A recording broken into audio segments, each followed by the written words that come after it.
మనం చూస్తూ ఉన్నాము రీసెంట్ టైమ్స్ అంటే ఈ ప్రభుత్వం వచ్చిన దగ్గర నుంచి కూడా రిపీటెడ్గా నెట్వర్క్ హాస్పిటల్స్ ఏదో విధంగా అలారం చేస్తూనే ఉన్నాయి.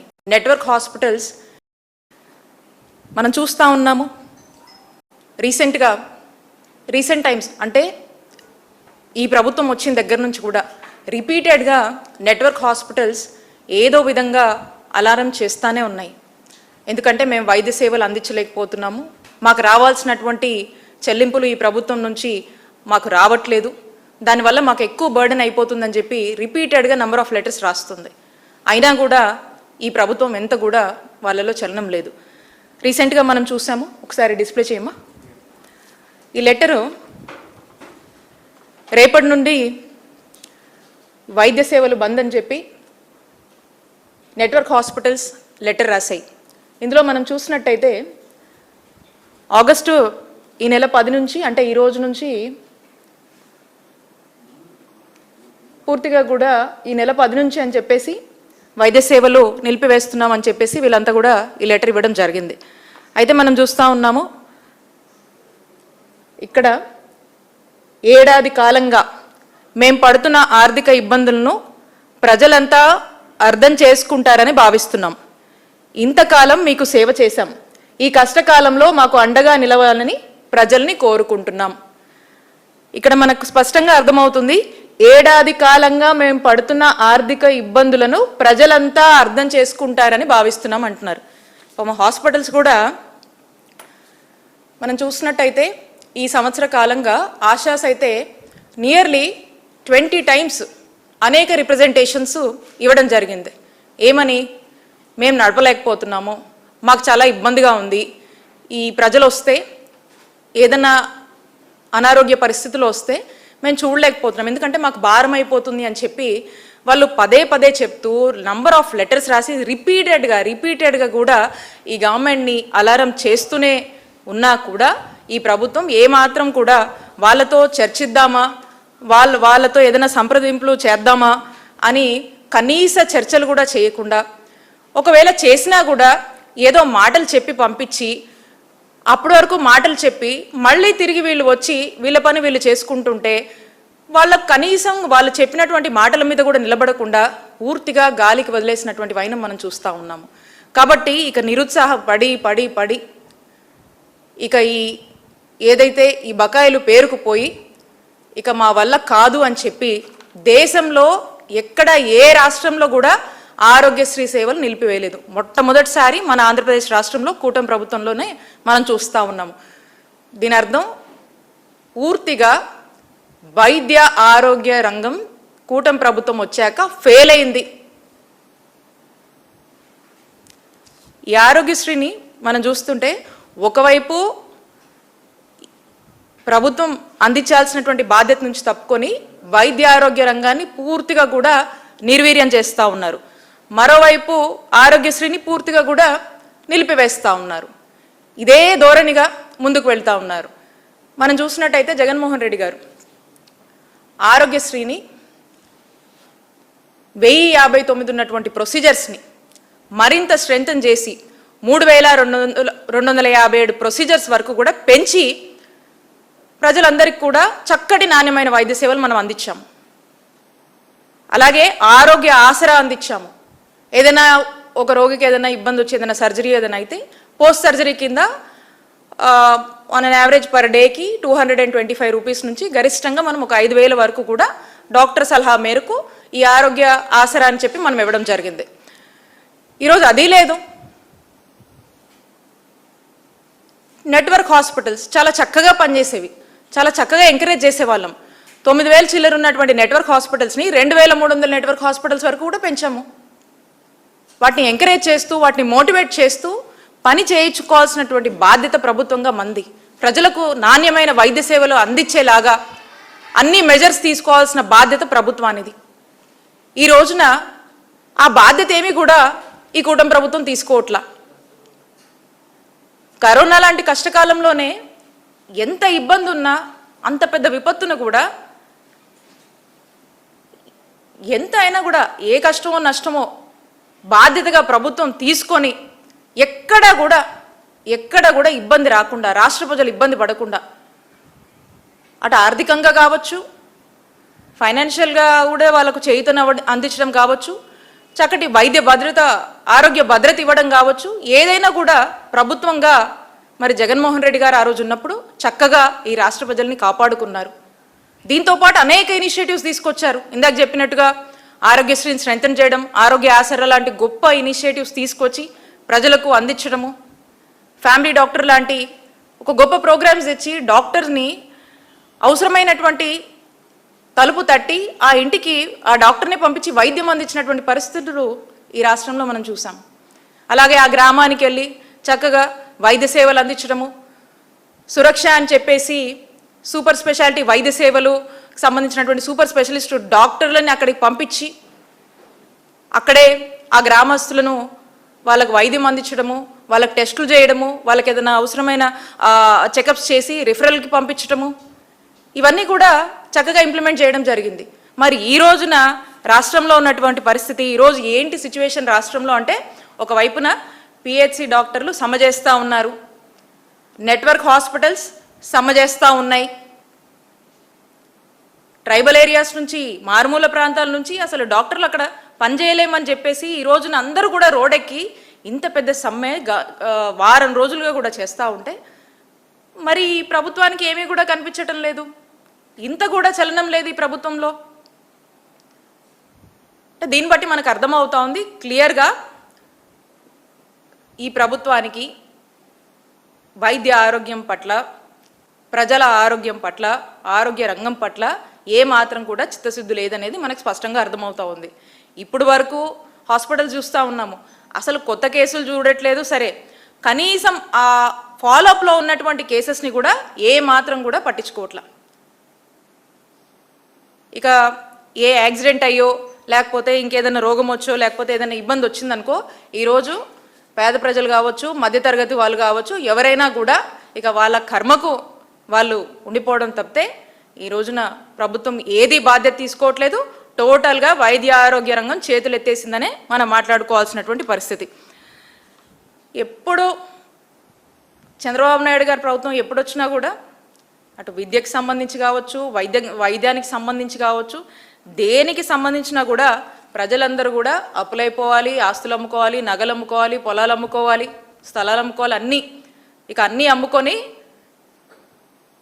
వాళ్ళ కర్మకు ఇక వాళ్ళు మిగిలిపోవాల్సినటువంటి పరిస్థితి. ఇప్పుడు రాష్ట్ర ప్రజలందరూ కూడా అనుకుంటా ఉన్నారు, ఇందుక ప్రజలందరూ కూడా మీకు ఓట్లేసింది, ఒకసారి కూటమి ప్రభుత్వం మేల్కోవాలి, ఒకసారి ఆలోచన చేయాలి. ఎంతసేపు కూడా జగన్మోహన్ రెడ్డి గారు తీసుకొచ్చినటువంటి గొప్ప ఆలోచన చేసి తీసుకొచ్చినటువంటి ప్రభుత్వ మెడికల్ కాలేజ్ని ప్రైవేటీకరణ చేయాలి. అలాగే ఆనాడు వైఎస్ రాజశేఖర రెడ్డి గారు ఆరోగ్యశ్రీని తీసుకొచ్చి ఈ జాతికి అంకితం చేస్తే దాన్ని ఇన్సూరెన్స్ మోడల్ అని చెప్పి మాట్లాడుతూ ఉంటారు. ఒకసారి మనం చూద్దాం, అసలు ఎన్నికల ముందు వీళ్ళు ఏం చెప్పారు. ఇదే ఆరోగ్యశ్రీ వీళ్ళు ఆల్రెడీ మా నాయకుడు జగన్మోహన్ రెడ్డి గారు దీని యొక్క లిమిట్ 25 లక్షల వరకు కూడా పెంచి ప్రతి కుటుంబానికి కూడా 25 లక్షల వరకు కూడా లిమిట్ని పెంచి వాళ్ళకు మనము చక్కటి వైద్య సేవలు అందిస్తూ ఉన్నాం. అలాంటి పరిస్థితుల్లో మరి వీళ్ళేదో ఆలోచించి వీళ్ళే వచ్చాక వీళ్ళేదో 25 లక్షలు లిమిట్ మేము పెంచి ఇస్తామని చెప్పి మాటలు చెప్పారు. మరి ఈ రోజున చూస్తే పరిస్థితి ఏంటి, మళ్ళీ వీళ్ళే ఒక జీవో తీసుకొస్తారు, మళ్ళీ ఇన్సూరెన్స్ మోడల్ అని చెప్తారు, ఏదో హైబ్రిడ్ మోడల్కి వెళ్తున్నాము, అదే వాళ్ళకి బాగా వర్కౌట్ అవుతుందని చెప్తున్నారు.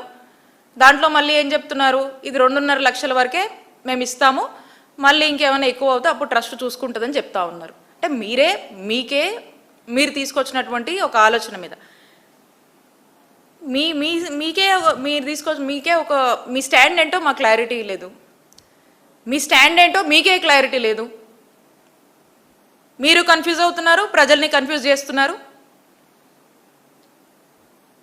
మనం చూసినట్టయితే మన దేశంలోనే నియర్లీ 17-18 స్టేట్స్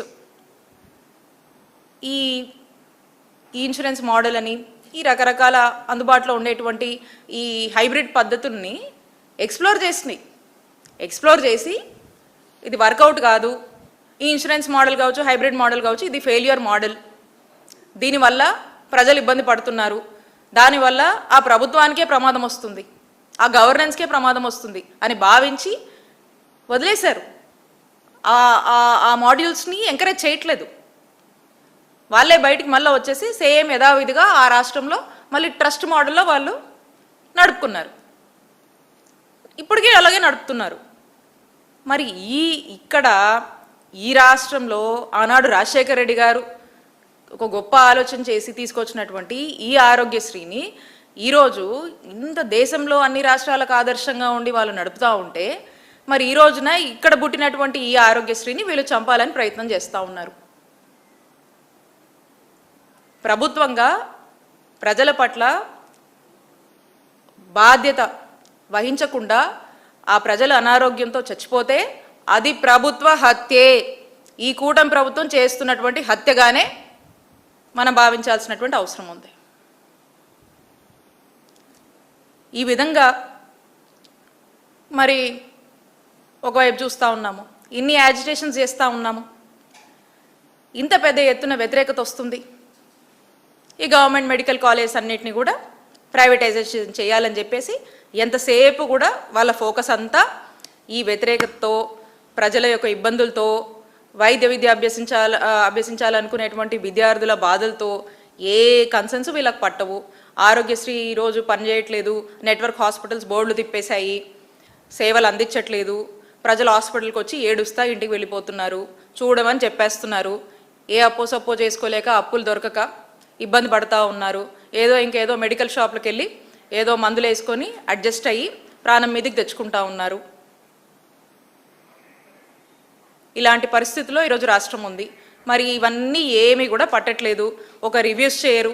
ఎక్కడన్నా ఏదైనా ఇబ్బందులు వచ్చి డెత్స్ కాజ్ అయినా, ఎక్కడన్నా విషజ్వరాలు వచ్చినా, ఇంకోటైనా ఎక్కడ ఏ డిజాస్టర్ మూమెంట్స్ జరుగుతున్నా హెల్త్కి సంబంధించి ఎక్కడా కూడా కాజ్ కనుకోరు, రీజన్స్ కనుకోరు, ఎక్స్ట్రా ఫెసిలిటీస్ ఇవ్వరు. అక్కడ ఏమన్నా అక్కడ రివ్యూ చేయడం కానీ, డిజీజ్ కాజ్ కనుక్కోవడం కానీ ఏటి మీద కూడా శ్రద్ధ లేదు. ఓన్లీ దేంట్లో బిజీగా ఉన్నారంటే పదే చెప్తా ఉన్నాము, ఎంతసేపు ఈ ఉన్నటువంటి ప్రజల ఆస్తిగా ఉన్నటువంటి ఈ ప్రభుత్వ రంగంలో మా నాయకుడు జగన్మోహన్ రెడ్డి గారు తీసుకొచ్చినటువంటి ఇవన్నిటినీ కూడా, డెవలప్మెంట్స్ అన్నిటినీ కూడా ఈరోజు ప్రైవేటైజేషన్ పేరుతో ఈరోజు ఒక స్కామ్ చేస్తూ సొమ్ము చేసుకోవాలని దాని మీద ఉన్నటువంటి ఫోకస్ ఈరోజు ప్రజలకు మంచి ఆరోగ్యము, వైద్య సేవలు అందించాలనే ఉద్దేశం లేనే లేదు. సో దాంట్లో ఫుల్గా బిజీగా ఉన్నారు కాబట్టి ఏమీ కూడా పట్టట్లేదు.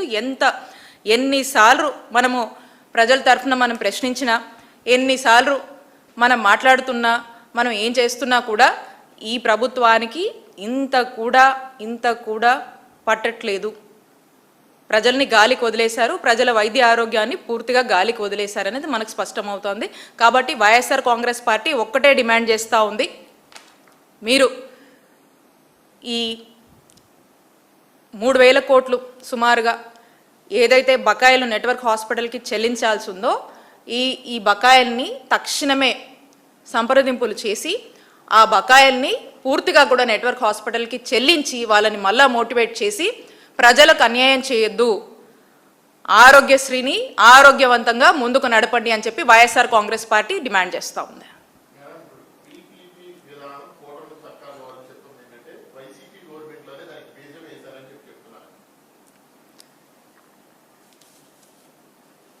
ఒక చిన్న లాజిక్ మీరు ఆలోచించండి. ఈ పీపీపీ అనేటువంటిది ఒకవేళ వైసీపీఏ గనక బీజం వేస్తే మీరెందుకు ఇప్పుడు మళ్ళీ జీవోలు తెచ్చి పీపీపీ అని మేము వెళుతున్నామని చెప్తున్నారు, మేము కంటిన్యూ చేస్తున్నామని చెప్పాలి కదా. కొత్తగా మీరెందుకు దాన్ని వెతుకుతున్నారు? మేమేం చేయలేదు. మేము గతంలో జీవో నంబర్ 107కి సంబంధించి యాన్యుటీకి సంబంధించి ఒక ఆలోచన అప్పుడు ఉన్నటువంటి మా ప్రభుత్వం చేసిన తర్వాత ఇది చేసినాక ఇది వర్కౌట్ అవ్వట్లేదు. అంటే బేసిక్గా ఈ యాన్యుటీ అంటే ఏంటంటే it's something like an EMI. ఇప్పుడు మనం ఒక ఫోనో, కారో, టీవీయో, రెఫ్రిజిరేటరో ఏదన్నా ఒక ఈఎంఐలో మనం కొనుక్కుంటే కొంత డౌన్ పేమెంట్ కడతాము, మంత్లీ ఇంత కడుతూ వస్తూ ఉంటాము. సో అది యాన్యుటీ మీద అలాంటి ఒక ఆలోచన చేశారు, అది అనుకున్నాము. కానీ ఇది వర్కౌట్ అవ్వట్లేదు అని చెప్పేసి అలా మనం కట్టడమే. సో ఇది కాదు, మనం నాబార్డ్తో లోన్ తీసుకొని టైఅప్ చేద్దాము కాలేజెస్ని, సిఎస్ఎస్ ఫండ్స్లో తీసుకొచ్చేసి మనం టైఅప్ చేద్దామని చెప్పి ఈ మెడికల్ కాలేజెస్ అన్నీ కూడా నాబార్డ్కి, నేను గతంలో నా ప్రెస్ మీట్లో చెప్పాను, ఏ కాలేజ్కి ప్రతి కాలేజ్కి సంబంధించి 500 కోట్లు ఆ కాలేజ్కి సంబంధించినటువంటి ఏ విధంగా మేము ఫండ్స్ టైఅప్ చేశామనేది మేము క్లారిటీగా కూడా గతంలో కూడా చెప్పడం జరిగింది. సో కాబట్టి మేము అలాంటి పీపీపీపీ ఆలోచన అయితే మేము చేయలేదు. మేము యాన్యుటీ గురించి ఆలోచించాము, కానీ మాకు ఇదే కరెక్ట్గా ఉందని చెప్పి ఈ పద్ధతిలో మేము చాలా ట్రాన్స్పరెంట్గా వెళ్ళాము. ఈరోజు మీరు మీ యొక్క డెసిషన్ని, ఈ మెడికల్ కాలేజ్ ప్రైవేటీకరణ అనేటువంటి డెసిషన్ని మీరు స్టిల్ కంటిన్యూ చేస్తూ వస్తున్నటువంటి ఈ యాంటైని, వ్యతిరేకతని, ప్రజల ఆందోళనని ఏది కూడా గ్రహించకుండా ముందుకు వెళుతూ మీరు ఏదో ఒక వంకతో ఆ సాకులన్నీ మా మీదేసి ఏదో జస్టిఫై చేసుకోవాలనుకుంటున్నారేమో. మీరు చేస్తుంది ముమ్మాటికి తప్పు. మీరు ఈ యొక్క ఆలోచనని కూడా ప్రజల పక్షాన వైఎస్ఆర్ కాంగ్రెస్ పార్టీ పోరాడుతుంది. ఒకవేళ మేము గనక అది చేస్తుంటే మరి మీరు కొత్తగా ఎందుకు చేయాల్సి వస్తుందో, ఎందుకు దాని మీద జీవోలు ఇస్తున్నారు, ఎందుకు ప్రజలు వ్యతిరేకిస్తున్నారో దాన్ని బట్టి మనకు స్పష్టం అవుతా ఉంది. That's clear.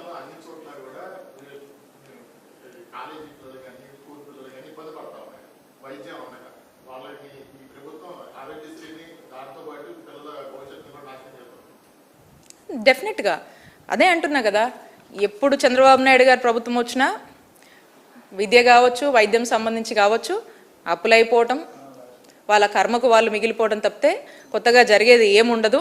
అదే మరి ఈ రోజున వైఎస్ఆర్ కాంగ్రెస్ పార్టీ ప్రజల పక్షాన నిలబడి పదే పదే మేము చెప్తా ఉన్నాం, ప్రభుత్వంగా వైద్యం అందించాల్సినటువంటి బాధ్యత ప్రభుత్వం మీదే ఉంటుంది. Government is a continuous process. So వాళ్ళు చేయాల్సినటువంటి, ఇవ్వాల్సినటువంటి ఆరోగ్య భద్రతను కానీ, ఆర్థిక భద్రతను కానీ ఇస్తే ఈ రాష్ట్ర ప్రజలు యొక్క ఆరోగ్యం బాగుంటుంది. విద్యాపరంగా కావచ్చు, వైద్యం పరంగా కావచ్చు, అందరూ బాగుంటారు. ఇవి వాళ్ళు డినై చేస్తున్నారు కాబట్టే మేము ఈ పోరాటం చేస్తూ ఉన్నాం.